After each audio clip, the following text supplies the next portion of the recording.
right, good evening and welcome to the program Big Talk on Global Television. My name is Anthony Momodi. Welcome into today's broadcast that promises to be revealing as usual. Definitely, this is one of Nigeria's finest talk show where we give you very balanced analysis and insight as regards all issues plaguing Africa's biggest black nation, Nigeria. And on today's edition is not different. We've got a myriad of issues we'll be discussing as we look at the state of the nation, Nigeria. We'll be looking at from the health sector, where the National Economic Council came out after the presentation by the coordinating Minister of Health and Social Welfare, Professor Ali Pate, disclosed that Nigeria's health sector is in dire need of urgent attention from the federal government, saying there's loads of gap in terms of funding, and also mortality rate is on the high. And no other person but the governor of Bauchi State, Bala Mohammed, who spoke to newsmen after his presentation, did give that very damning statement. Also, the good news is the fact that the federal government is ready to improve the service readiness of 17,000 primary healthcare centers across Nigeria, and also 774 secondary healthcare facilities across Nigeria. So that's what hopefully we'll be expecting from the federal government as they tend to turn around the fortunes of the health sector. Also, we'll be looking at the judiciary, the conflicting and worrisome, judgments and rulings of the judiciary is at it again with conflicting result, and also talking about the certified true copy, which has been the bone of contention, especially when it has to do with Abba Yusuf, the governor of Kano State. Also, Kano is going to be is in the news for wrong reasons, as tomorrow looks to be a showdown between the NNPP and the APC, as both parties have declared Saturday as a day where they're going to hold their rally. Already we know that the police in Kano has dished out a warning for both parties not to hold their rallies, but we'll be looking keenly at that talking point. Also, we have other issues as regards the fallout of the interface between the House of Rep and the service chiefs is not going away anytime soon, as the federal government, under the Minister of Interior, the person of Olubunmi Tunji Ojo, has called for the probe of the prison warders after the CDS, talking about the Chief of Defense Staff, Christopher Musa, alleged that some prison warders help these terrorists to perpetrate crime even from the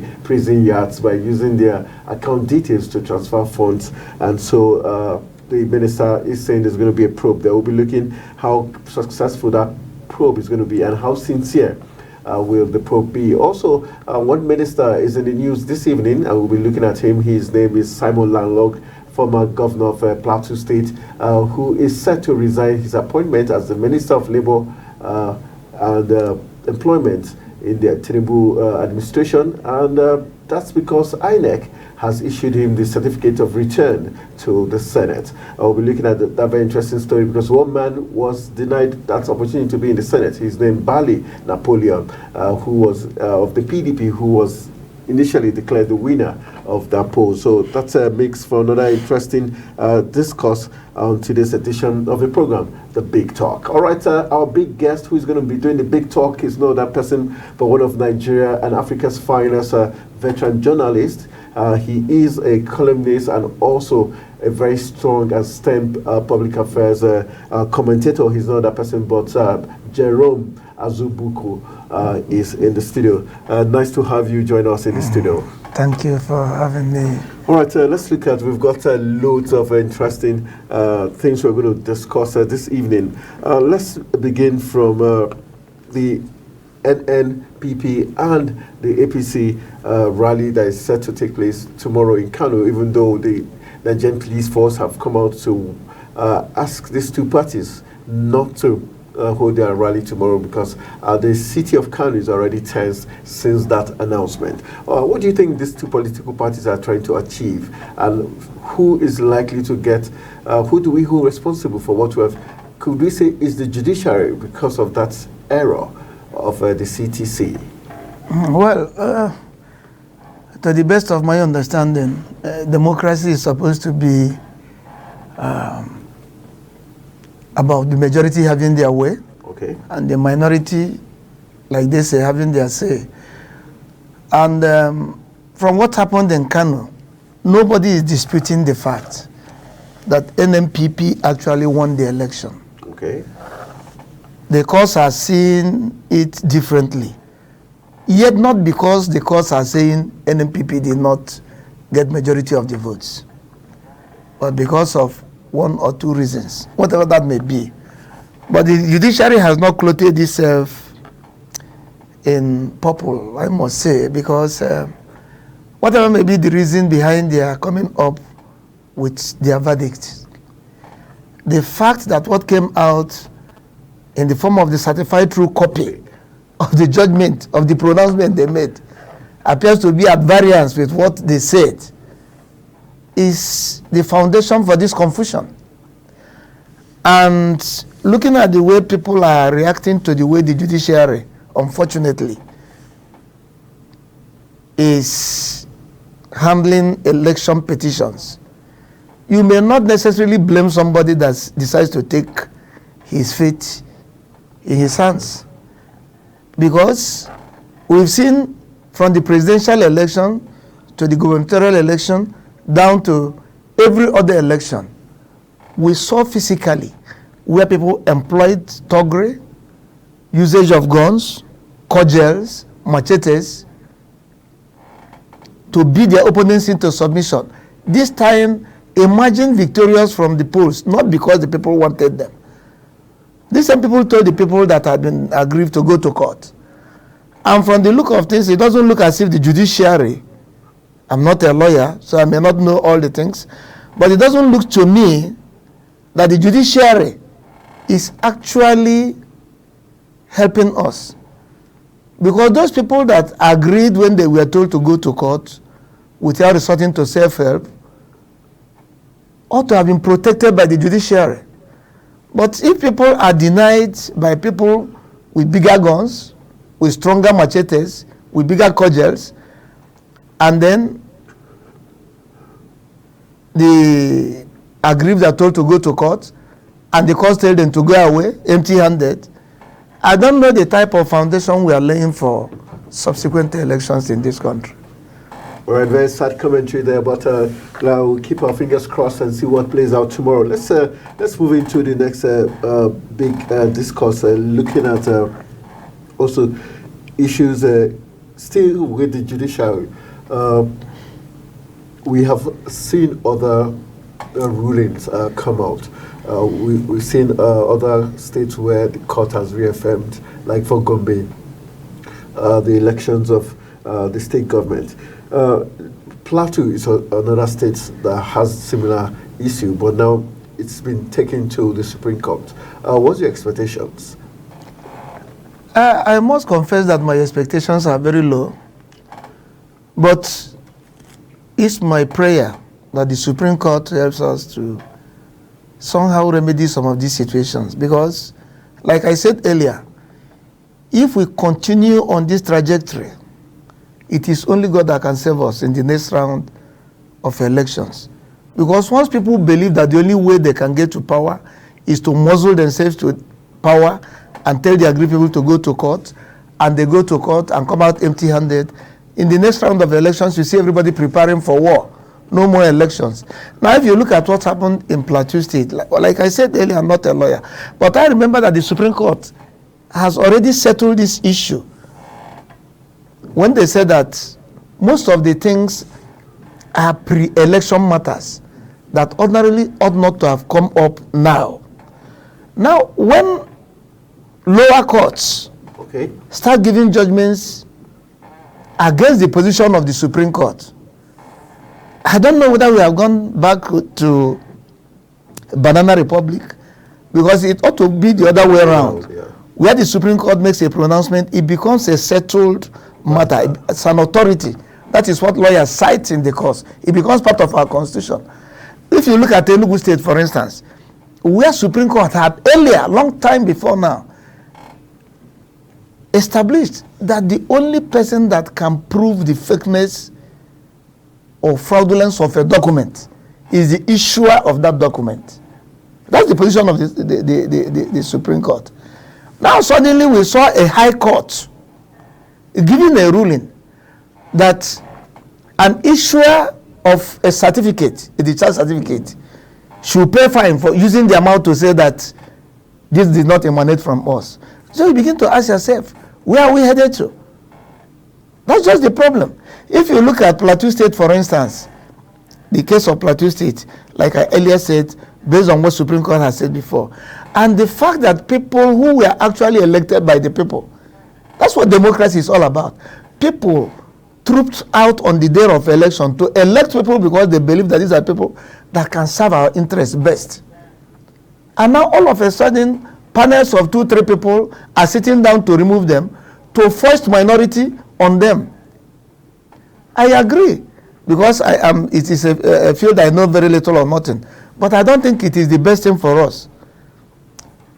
For instance, in this same Plateau State, where a former governor, who was even actually the Director General of the campaign yes, of our current president, he ruled the state for 8 years and submitted himself for election to go to represent his people, 1/3 of the state in the National Assembly.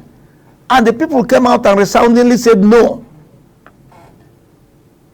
Whatever may be their reasons for saying no, is best known to them because I'm not from Plateau State. Now you are foisting him on them because of whatever may be the reason. I don't think it is the best for us and for our democracy. Very sad commentary there. Let's move on to other matters of national interest. Let's look at what's for still concerning Plateau. Simon Lalong, who is or about to vacate his seat as the Minister of Labour and Employment. We hear it's confirmed that INEC has issued him the certificate of return to the Nigerian Senate. What does this? What would this be? An impression on the minds of the Plateau people for him to be given that certificate of return, as against Bali Napoleon, of the PDP, who was earlier declared the winner. Unfortunately, the law remains what it is. The law, election petitions at National Assembly and State Assembly levels can only go as far as the appeal court. Beyond that, you can only take your case to God. And since the appeal court, in their wisdom, no matter how flawed it is to the discerning public, has said that the man there before should get out, not because the people did not overwhelmingly elect him to represent them, but for whatever may be the reason that are bringing former Governor Lalong to come and represent them. Good luck to him. But like I said earlier, I don't think it is in the interest of the nation that when majority make their decision based on their considered opinion, after weighing the people that have presented themselves to be elected, and the majority say this is the one we think will best represent our interests, then a panel of 2-3 people will stay somewhere and so otherwise. Now, however the people will receive it, I don't know. Well, Lalong has been the Minister of Labour and Employment for a while now, to the best of my... And how will you assess his tenure? To the best of my understanding. Especially with Labour's issue. I think to him it is a convenient excuse to leave that for, because when Labour problem started, I didn't see the firmness in him. When a minister that is charged with bringing Labour and narrowing Labour and government positions start talking about the president not being there, as a result of which he cannot take decisions, then I start wondering whether the person was even prepared for the job. So in a way, it is good for him that he has been relieved of something that appears to be an oversized shoe. All right. Let's move on to other issues. Let's go quickly to the issue of the health sector. The National Economic Council has come out to say there's, after the presentation by the coordinating Minister of Health and Social Welfare in the person of Professor Ali Pate, to say there's a huge funding gap. The mortality rate, infant mortality rate is disturbing, and so because of all these issues raised, they're willing to revamp the service readiness of 17,000 primary healthcare centers across Nigeria and the 774 secondary care centers across the country.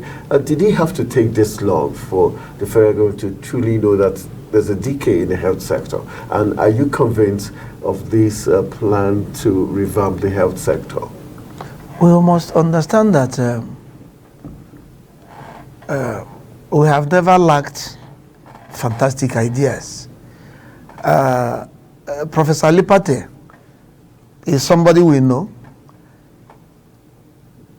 He was here. I think he was a Minister of State under Minister of State, Jonathan's administration, before the United Nations, one of the organs of the United Nations, plucked him off, and that he has identified the problems and has come out with what the solutions will look like. It's not coming to somebody like me as a surprise. We know that he can do this. But the next question is, the people he has made these recommendations to, fantastic. They've talked about 774 this, 17,000 this. All these are on paper. Because if you look at our leaders and their understanding of the situation of the country financially, you begin to ask yourself, even if these people understand what they're saying, where will they get the money from? Because it don't look as if the money available to them in order of priority is about taking care of themselves first. Their comfort, taking care of their comfort. Every other thing now ranks second.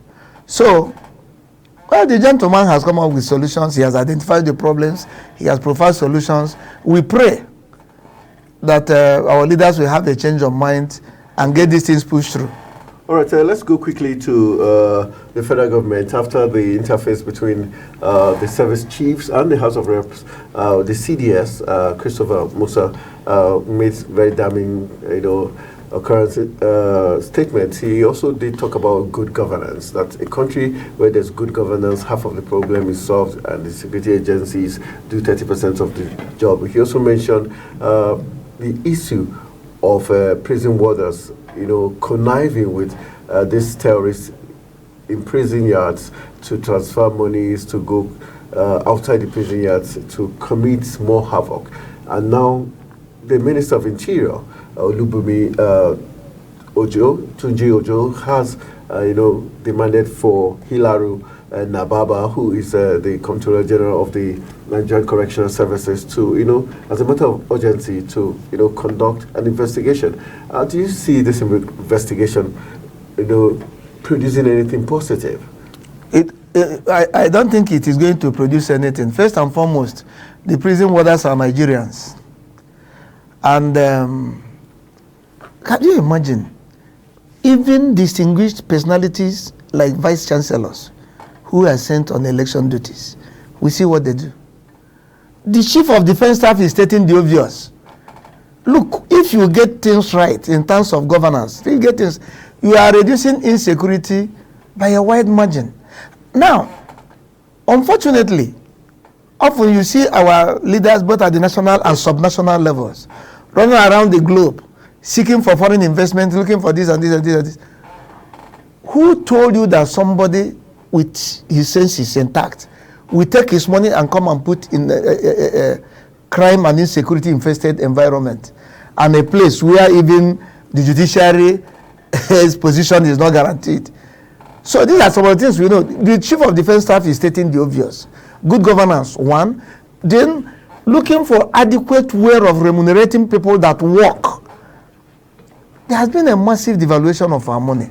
Those people who are leading us at the national level, buying choice cars and this and this, and What of those people at the lower rung, like these prison warders and so on and so forth? You must have to provide for somebody basic means of livelihood, and then hold the person accountable when the person starts misbehaving. If somebody that is working there that is earning maybe 50,000 naira that the money cannot take to work and bring back, and you are expecting him to perform miracles when his children goes to school, there's food in his house to be, I mean, people should eat in his house. He is prone to all manner of temptations. These are some of the things we have to take note of. It is very simple to say, hey, go and start a probe. This. A probe that will lead us to nowhere. Good governance, like the CDS said, and some other things that need to be added to it. Okay, looking at, despite making that statement, for you, do you expect a public, publicity of whatever the findings is going to be? Would that be very important in order to probably make, as a detriment to other prison warders? It can be done. You can make it public. But if we want to get to this level to start making things public, this is a country. The immediate past administration, we were told that Dubai arrested people or made arrests and sent names of people they called sponsors of terror, terrorist sponsors to Nigeria. Nothing has happened to it, and you are now looking at the people at the lower rung of the ladder as connivers. But what will you achieve with it? You can come out and make all the public pronouncements you want. Certain things have to be put in place.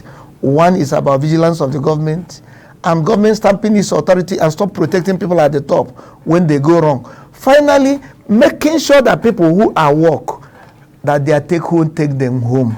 That is the starting point of fighting for these things. If you are sure that their take home takes them home, then you can stop your feet and start saying, we want you to do A, B, C, D. I repeat, when somebody is paid 50,000 naira that cannot take him to work and bring him back to work, and he has children to feed, he has other bills to pay, and you keep him where he has access to people that can give him money he can connive with in the prisons to make ends meet. Why will he not take advantage of that? These are some of the things we have to holistically look at and stop chasing shadows, to the best of my understanding.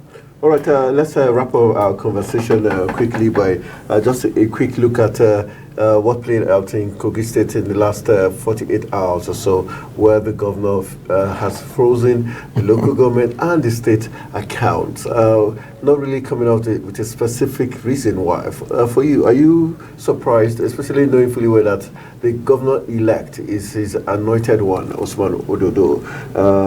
What would you say it's playing out in Kogi State?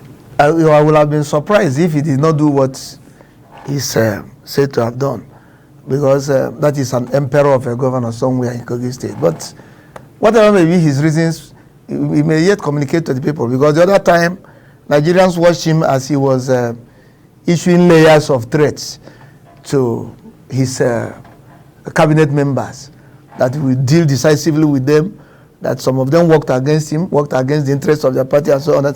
And he repeated that such crimes, mortal sins, by his standard, will not go unpunished. So I don't know whether he has commenced the punishment by first freezing the state account. All right, that's on that very jovial note, we're going to call it a wrap on today's edition of the program, The Big Talk on Global Television. I must say a big thank you to our guest, one of Nigeria's finest public affairs analyst in the person of Jerome Azubuko, who is also a columnist. Probably someday you're going to read his column and get interested in his write-up. Thank you very much for joining us on The Big Talk. Thank you. All right, so that's how we call it a wrap on today's edition. Let's do this again in the next edition. Good evening.